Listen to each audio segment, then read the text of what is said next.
Sathya Sai Speaks, Volume 13, Chapter 18. No Bumps, No Jumps, Part 1 of 2. It seems a person once saw a man struggling for help in the deep waters of a lake. The fellow could not swim and was really helplessly floundering. But without the least compunction of sympathy and without making the least effort to save him, the onlooker had the audacity to ask him, "Tell me, how deep is the lake?"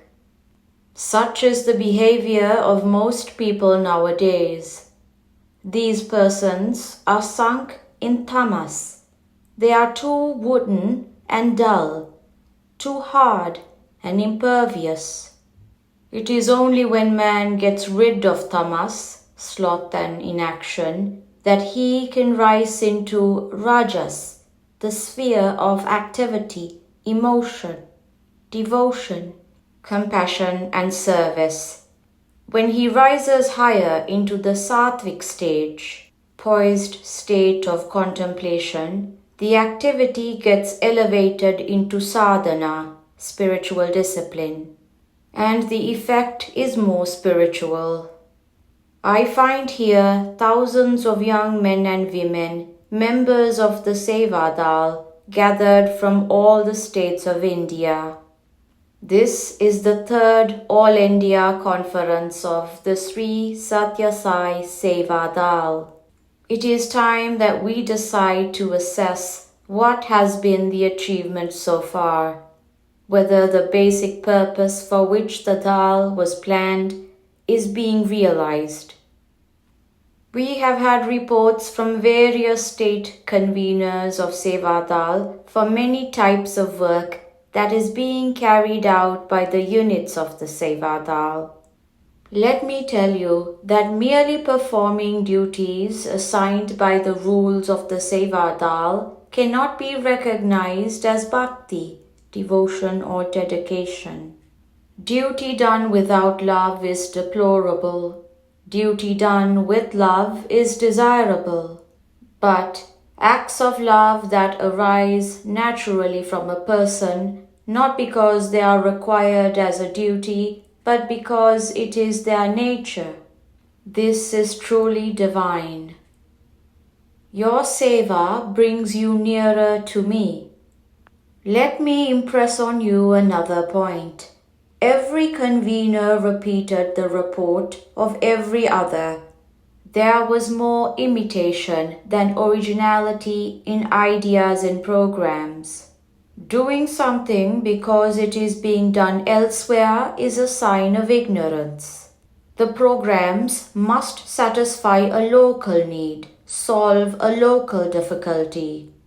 They must arise out of felt needs and should be adapted to local conditions. It must be taken into consideration whether the place concerned is urban or rural, industrial or agricultural, a pilgrim center or civic extension, a developing area or a sinking economy, a tribal settlement or a hill station. The person who borrows some idea from another region and executes it might feel satisfied that he has achieved some concrete program. But do the people whom he tried to benefit feel better and happier? That is the test. Do not think of the fame or praise you win. Think of the good that the people derive. Do not crave for publicity. Crave for the joy that shines in the faces of the people whom you help. Seva, selfless service, brings you nearer to me. The flower that is your heart gets fragrance by means of the seva you do, and so it becomes more acceptable to me. Love is the essence of that fragrance. In seva there can be no high and low. Through seva you realize that all beings are waves of the ocean of divinity. No other sadhana can bring you into the incessant contemplation of the oneness of all living beings. You feel another's pain as your own. You share another's success as your own. To see everyone else as yourself and yourself in everyone, that is the core of the sadhana of seva. Seva weakens the ego by depriving it of nourishment. It makes you humble before the suffering of others, and when you rush to render help, you do not calculate how high or low his social or economic status is. The hardest heart is slowly softened into the softness of butter by the opportunities that the Seva Dal offers. Seva is prescribed as one among the 9 steps towards realization. You must therefore be earnest about it and welcome all chances to serve the old, the sick, the disabled, the diseased, and the distressed. Holding a fruit in the hand is just a preliminary step. Eating and digesting it must follow, so that you may be healthy and happy. So too, wearing a scarf and badge around the neck is but an indication of the joy that is within reach when you actually serve. Your seva will be judged with reference to the mental attitude accompanying it. So whatever work is allotted, do it with fervor, understanding and reverence. In seva, there can be no high or low, for Sai is in all. Sai receives your seva to whomever you may offer it. Do not be sad that you have been posted on some duty that keeps you far from me.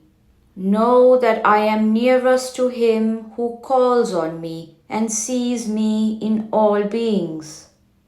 Love is the solvent for the hardest of hearts. The world today is torn into factions and groups that hate and hack each other. No method is considered too cruel if the aim is to destroy one's enemy.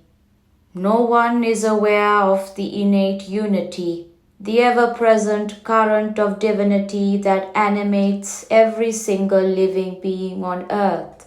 You have the role, and it is your responsibility of demonstrating that all is not lost, that there are still people who believe in truth, righteousness, peace, and love. You should demonstrate that acts of loving service rendered in a spirit of humility and reverence are still making people happy, and that the day when the brotherhood of man and the fatherhood of God will shine bright and beautiful is drawing and dawning near.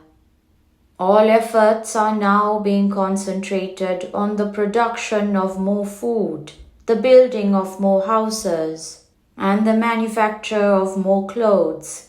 But what is most needed today is a total effort to make man manifest more tolerance, more humility, more brotherliness, more compassion, and deeper awareness of the springs of joy and peace that lie within the heart of each one. This country, Bharat, must be in the forefront of this spiritual adventure. Love is the solvent for the hardest of hearts. Without love, free, full and selfless, no spiritual sadhana can succeed.